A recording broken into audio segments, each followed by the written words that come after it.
جتنے بھی مریضوں کا علاج اس وقت ہمارے ارد گرد سائیکیٹرسٹ کے ہاتھوں ہو رہا ہے جی، اس میں عجیب سی ایک دوگلا پن ہے کہ دونوں پارٹیز اس موضوع پہ بات کرنا کوئی بہت اہم نہیں سمجھتے کہ یہ سائیکیٹرک ڈس آرڈر ہے یا یہ کوئی جن بوت یا جادو ٹونے کا اثر ہے. لوگ جو ہیں جادو ٹونے کی روح سے بھی علاج کروا رہے ہوتے ہیں، ایک ہی وقت میں وہ جادو ٹونے کا علاج کرا رہے ہوتے ہیں، جن بوت کا علاج کرا رہے ہوتے ہیں، اور to be on the safe side یا یہ سوچ کے کہ اچھا شاید یہ کوئی نفسیاتی مرض بھی ہے تو ساتھ سائیکیٹرسٹ کے پاس بھی جا رہے ہوتے ہیں.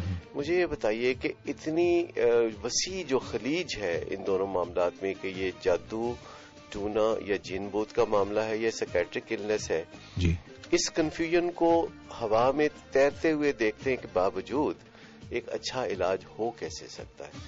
یعنی کوئی فیملی جب آتی ہے ڈاکٹر کے پاس اور ڈاکٹر اس بات پہ زور نہیں دیتا کہ یہ ایک سائیکیٹرک ڈس آرڈر ہے جو یوں ہے، اس کو واضح نہیں کرتا، اور فیملی بدستور یہ سوچتی رہتی ہے کہ یہ جادو ٹونا جن بوت ہے، اور ساتھ وہ عملیات کرنے والے اور تویز دینے والوں اور پیروں فقیروں کے پاس بھی جا رہے ہوتے ہیں.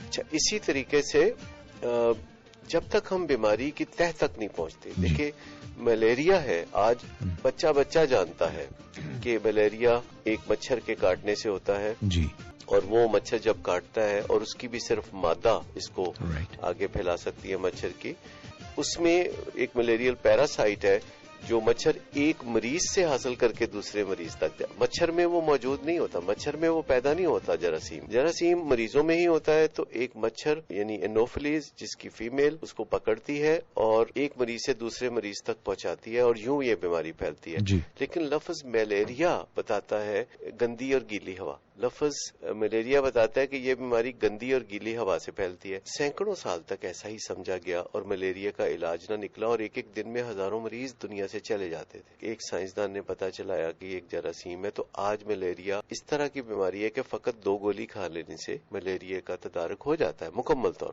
یہ کسی چیز کے بارے میں جاننے کا فائدہ. جیسے ٹیوبرکلوسس ہے تو پہلے سمجھا جاتا تھا کہ یہ دکھ اور تکلیف اور غموں سے ہوتی ہے، جبکہ بعد میں پتا چلا کہ اس کا بھی ایک جراثیم ہوتا ہے اور آج اس کا ایک ہمیشہ کے لیے کلاکما کیا جا سکتا ہے ٹیوبرکلوسس کا. اسی طرح آپ پولیو کے حوالے سے دیکھیں، چیچک کے حوالے سے دیکھیں کہ دنیا میں کس طرح ایک انقلاب آیا. آج اگر ہم اسکیزوفرینیا یا بائیپولر ڈس آرڈر کو بھی اس طرح سمجھنے لگے اپنے گھروں میں، تو جیسے کل ہی میں ٹیلی ویژن پہ دیکھ رہا تھا کہ ایک گھر والوں نے اپنے اسکیزوفرینک پیشنٹ کو پنجرے میں رکھا ہوا تھا اور وہ ٹی وی پہ دکھا رہے تھے کہ وہ کس طرح یعنی بے چین پھر رہا تھا اس پنجرے میں.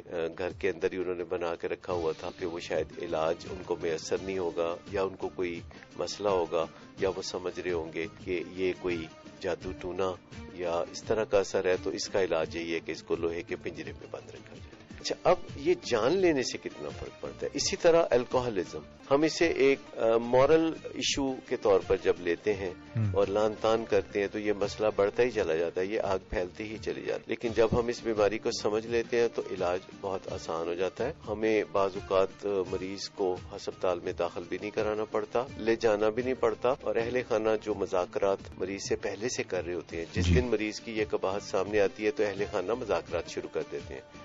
اسی طرح موٹاپے کے بارے میں، اسی طرح اور جو انسانوں کی علتیں ہوتی ہیں جو ہم اس پہ بات چیت کر رہے ہوتے ہیں وہ پہلے سے ہی کر رہے ہوتے ہیں اور اس میں مشکلات بھی پیش آ رہی ہوتی ہیں، اس میں تکلیف بھی پیدا ہو رہی ہوتی ہے، اور ہم کسی ماہر کے پاس نہیں جاتے کہ ہمیں اس مشکل کا سامنا ہے، اپنے کسی لوڈ ون کے ساتھ، کسی پیارے کے ساتھ یہ مشکل کا سامنا ہے، ہمیں اس سے بات چیت چلانے میں مشکل پیش آ رہی ہے.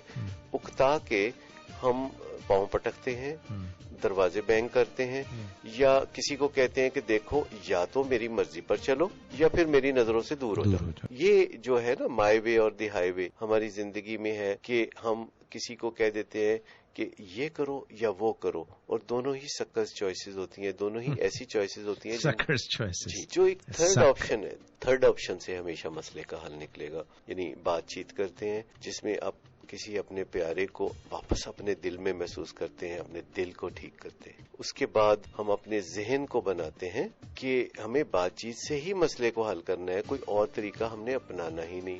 یہ ہے مائنڈ سیٹ. اور تیسری چیز یہ ہے کہ وہ مہارت حاصل کر لیں، گفت و شنید کے وہ طریقے سیکھ لیں جن سے کہ وہ مسئلہ حل ہوگا. اس کو ہم کہیں گے اسکل سیٹ.